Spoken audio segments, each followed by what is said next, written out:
We're back and we're making Bajan Sweet Bread. So we have our flour and we're going to measure out or weigh out our flour really. And I'm using pounds and ounces.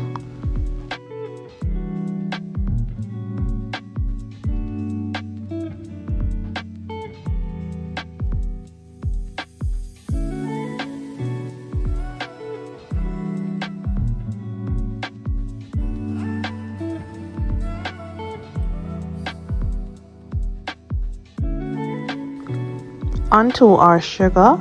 So we're gonna weigh out a pound of sugar, and I just weighed out up 2 pounds of flour. And you could convert into grams if you wanted to, but the recipe just has it in pounds and ounces, so I just stick with that. So you're gonna measure out your sugar.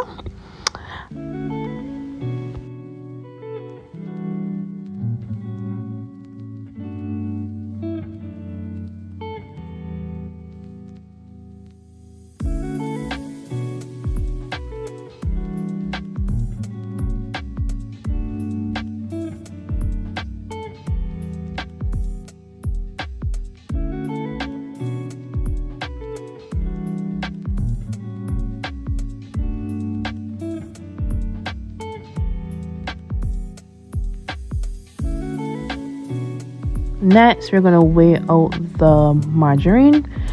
You can use butter if you want, but I just had margarine in my fridge, and I'm gonna use margarine.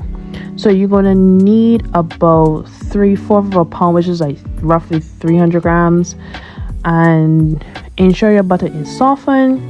You can leave it overnight for it to be soft. If you live in like a cold country, if you live in like Barbados, just take out free fish for an hour and you're good to go. Also, using margarine makes it like vegan friendly, and for those who cannot have dairy, so this is a good substitute for butter.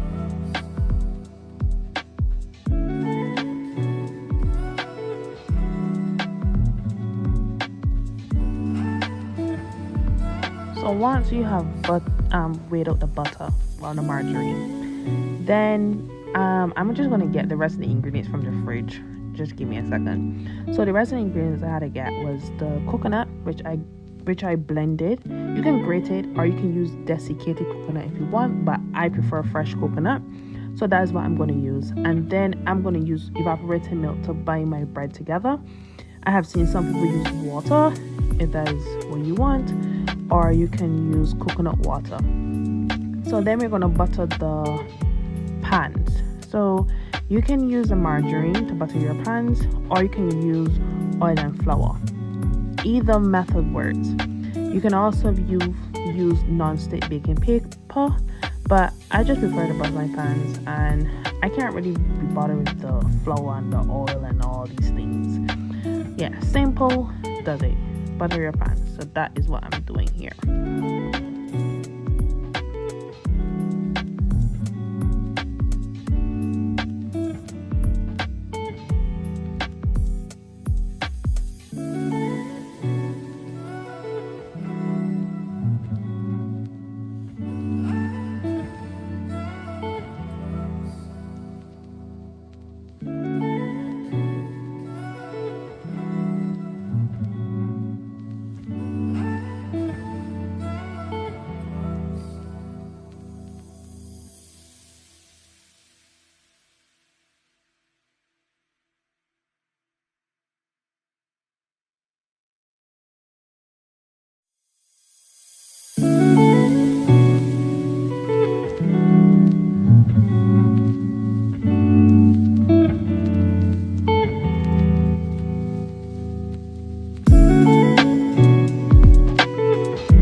So let's start actually putting this bread together.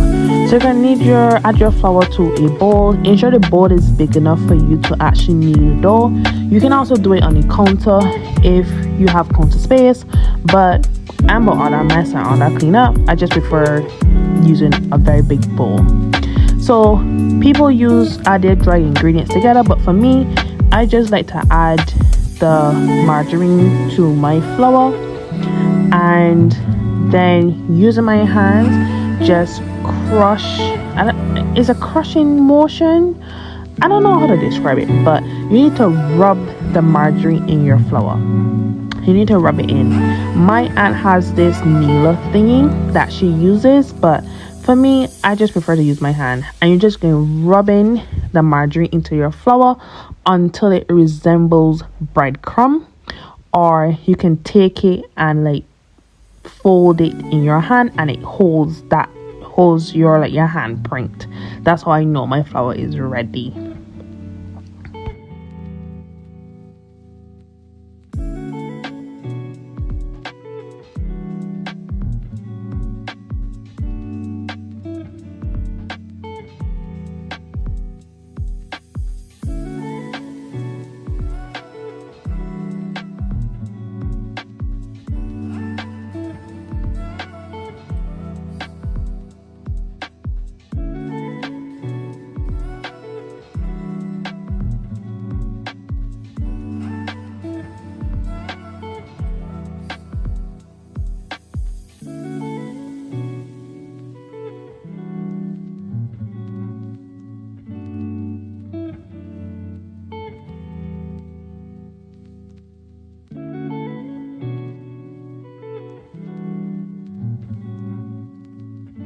I have added my sugar and my coconut. Now I'm going to add my essence.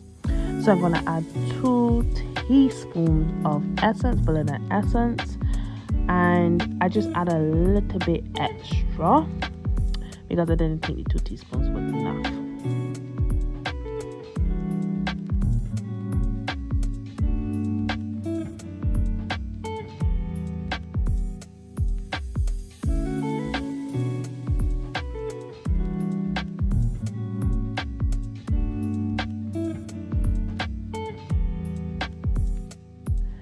Then I'm going to add nutmeg. I'm going to add about 3/4 of one. If you don't want to grate a nutmeg, you can use the ground nutmeg, or you can just add minced spice. It's up to you. So I'm just going to grate it in my nutmeg now.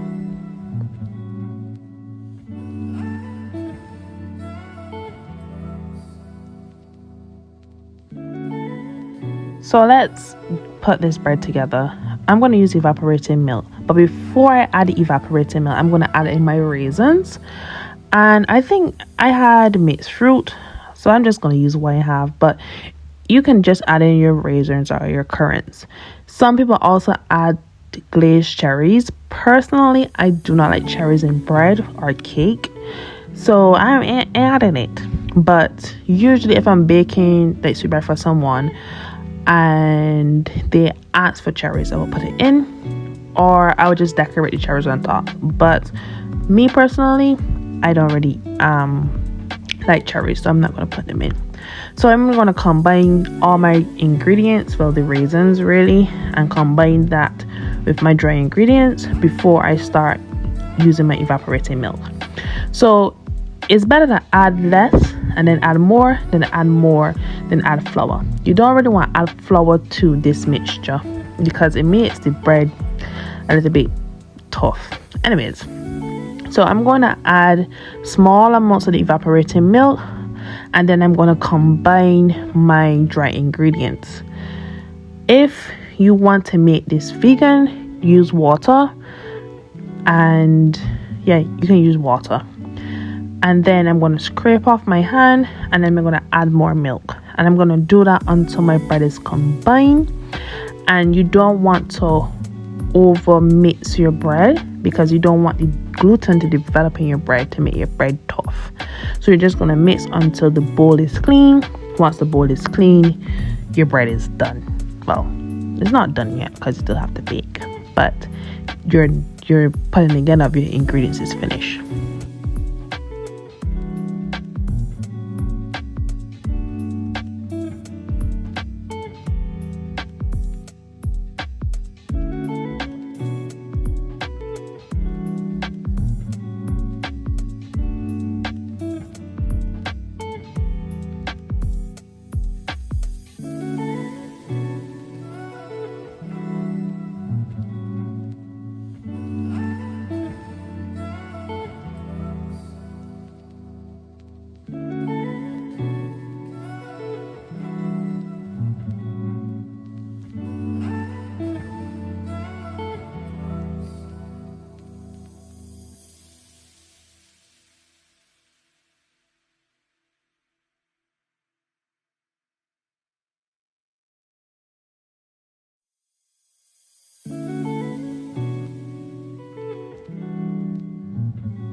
So my bread is combined.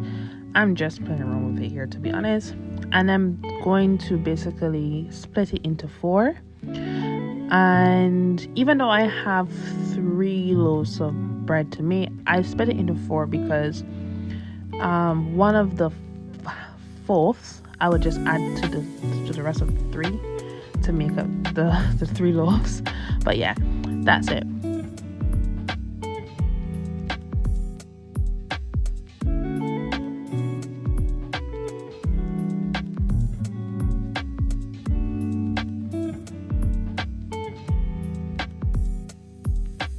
So shaping the bread, try to shape it in like a cylinder. At this point in time, while you're shaping the bread, you can add the coconut in the middle. Personally, I don't like that, but that's where people add their coconut in the middle. So you're gonna press it down into your loaf pan. Apologies, these loaf pans are a little bit flimsy, so every now and again I got kind of fix it back. But yeah, that's what you're gonna do. You're gonna do that for all of your bread loaves. You're gonna get some water and sugar, and you need a fork, and you also need a brush. And you're going to take the fork and you're going to kind of like fork the top of the bread. I don't know if that's the correct terminology, but you need to just make the top of the bread rough. If you don't want to do that, you can get a knife and just, putting X's or diagonal lines to make X's, and then you can add your cherries in between those diagonal lines. Once this is done, you're going to take that sugar mixture and you're going to basically brush the sugar water over the bread, and this helps with the color of the bread to give that nice brown color on top.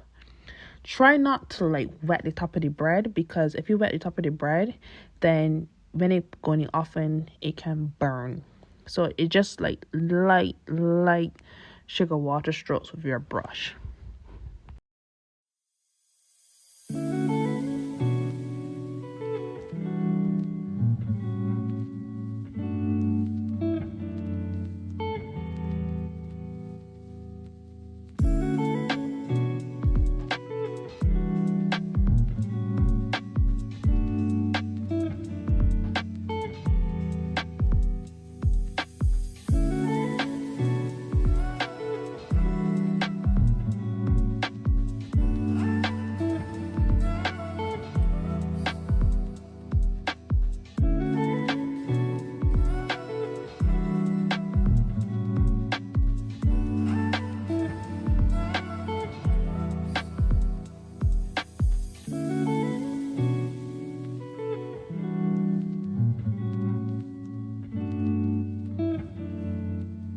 So the bread is ready to go in the oven now, and this can bake for about an hour, depending on your oven and also the container you bake it in as well, determining how long your bread can take.